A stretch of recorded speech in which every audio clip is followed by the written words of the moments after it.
What's up? This your boy AJ, come to you live and direct with another review on the movie 2019 called Glass. First, let's check out this trailer and then we're gonna get right into it. It's amazing to meet you. It is simply extraordinary. Maybe this will all make sense if I explain who I am. My name is Dr. Ellie Staple, and I'm a psychiatrist. My work concerns a particular type of delusion of grandeur. It's a growing field. I specialize in those individuals who believe they are superheroes.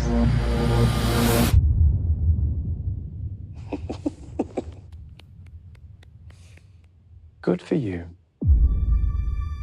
The three of you've convinced yourselves you have extraordinary gifts like something out of a comic book. David Dunn, the only person to survive that train wreck all those years ago. What do you do? I'm in security. You think you have superpowers. It's a feeling. Vision. I have to touch them. You believe you are a protector. My name is Patricia.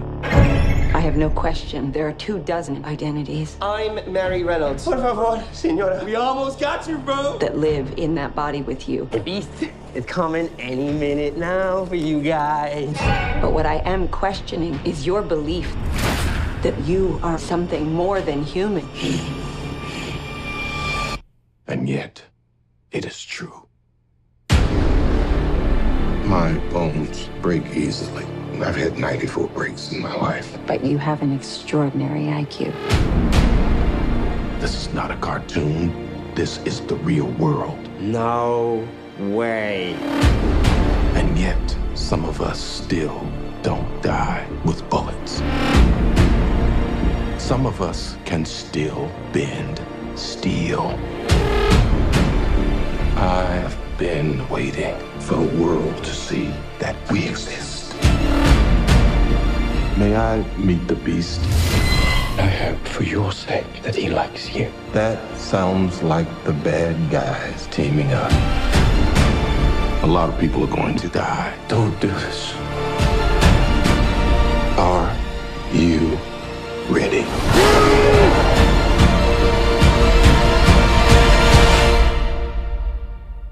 What do we call you, sir? First name, Mr. Last name, Glass.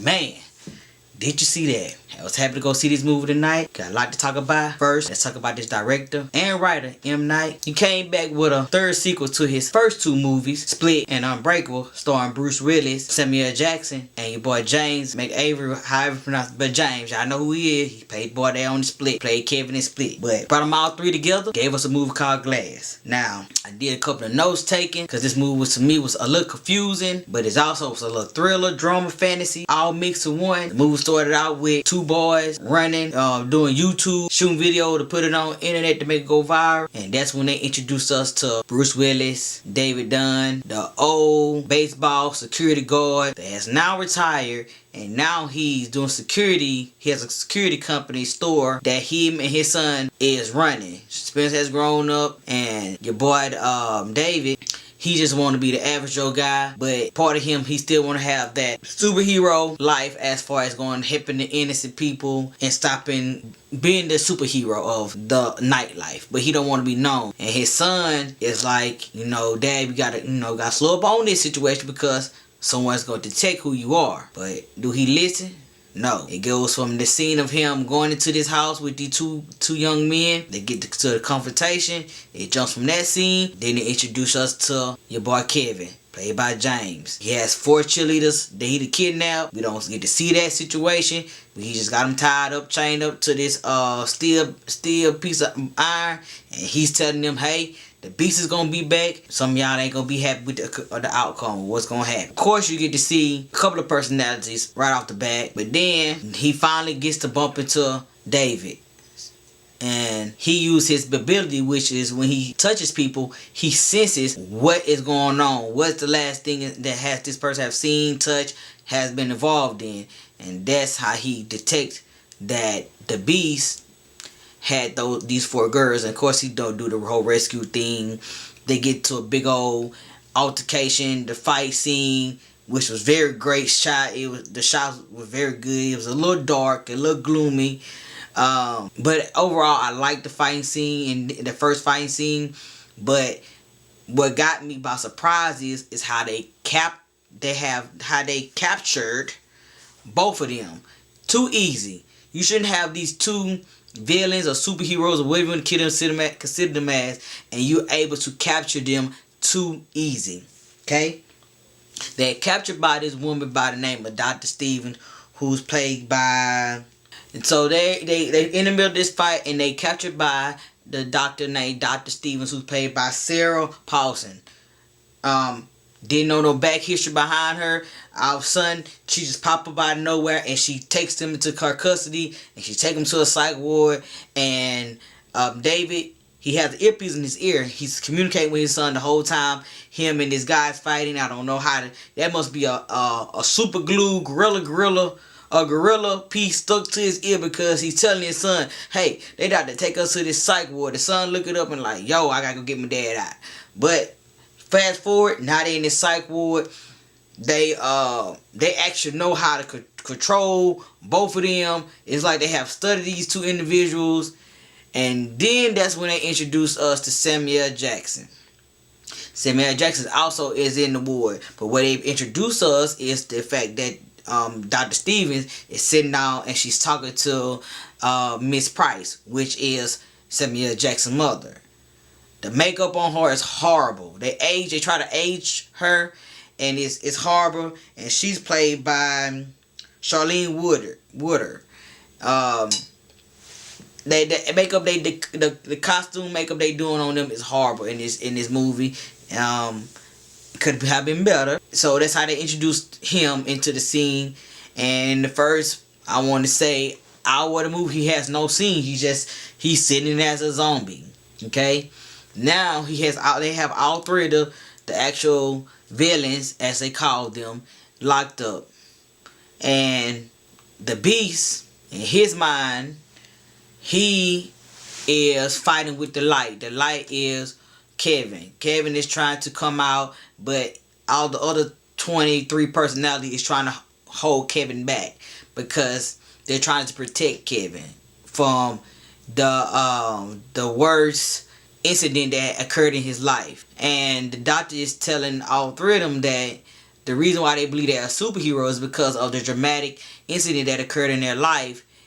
It has caused them to feel like they are what they say they are now. For example,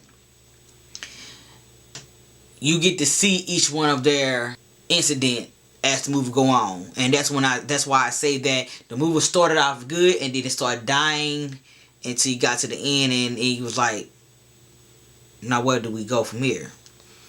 With that being said, everyone incident was first Bruce Willis. David incident was as a child, he was almost drowned. He almost died of drowning from water, from 2 kids trying to drown him in the pool. They was playing, they was trying to hold him down in the water, he almost drowned. So that's why his weakness is water. Anything he's strong against, anything but water, he cannot fight water. That's his weakness. Also, your boy Kevin, his weakness is the death of his father. Okay?